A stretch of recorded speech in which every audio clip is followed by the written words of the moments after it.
कार्तिक मातम में 23वां अध्याय। नारद जी ने कहा, हे राजन, इसी कारण से उद्यापन में तुलसी की जड़ में भगवान विष्णु की पूजा की जाती है। तुलसी का मूल प्रदेश भगवान विष्णु को प्रसन्न करने वाला है। हे राजन, तुलसी का पौधा जिस घर में विद्यमान है वह घर तीर्थ स्वरूप है और उस घर में यमदूत कभी नहीं आते। यह पौधा सभी पापों का नाश करने वाला, अभीष्ट फल देने वाला होता है।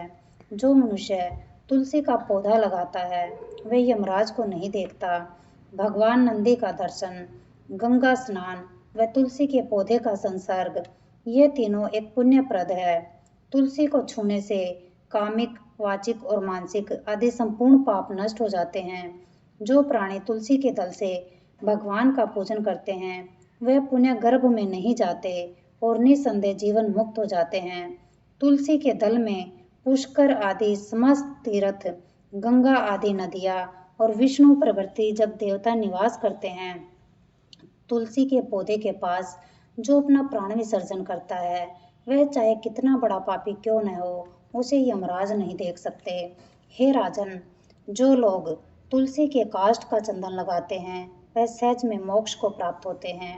उनके द्वारा किए गए पाप उनके शरीर को स्पर्श नहीं कर पाते हैं। हे राजन, जहाँ तुलसी के वन की छाया हो वहाँ पर पितरों को श्राद्ध करना चाहिए।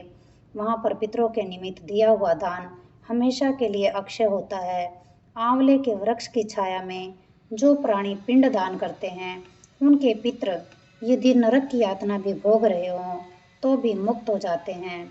सिर, हाथ, मुंह और देह में जो आंवले को धारण करते हैं उनको विष्णु रूप जानना चाहिए। आंवले के फल और तुलसी के दलों को पानी में मिलाकर जो प्राणी स्नान करते हैं उन्हें गंगा स्नान का फल मिलता है। जो मनुष्य आंवले के पत्तों और फलों से देवताओं का पूजन करते हैं उन्हें स्वर्ण मणि और मोतियों द्वारा पूजन करने का फल प्राप्त होता है।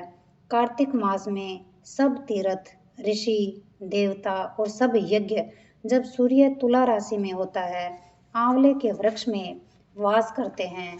जो मनुष्य द्वादशी तिथि को तुलसी दल और कार्तिक में आंवले का पत्ता तोड़ता है वह रोरव नरक में वास होता है।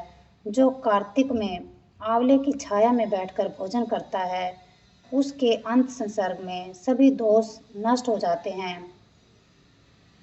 कार्तिक में जो आंवले की जड़ में विष्णु जी का पूजन करता है उसे श्री विष्णु क्षेत्रों में पूजन का फल प्राप्त होता है।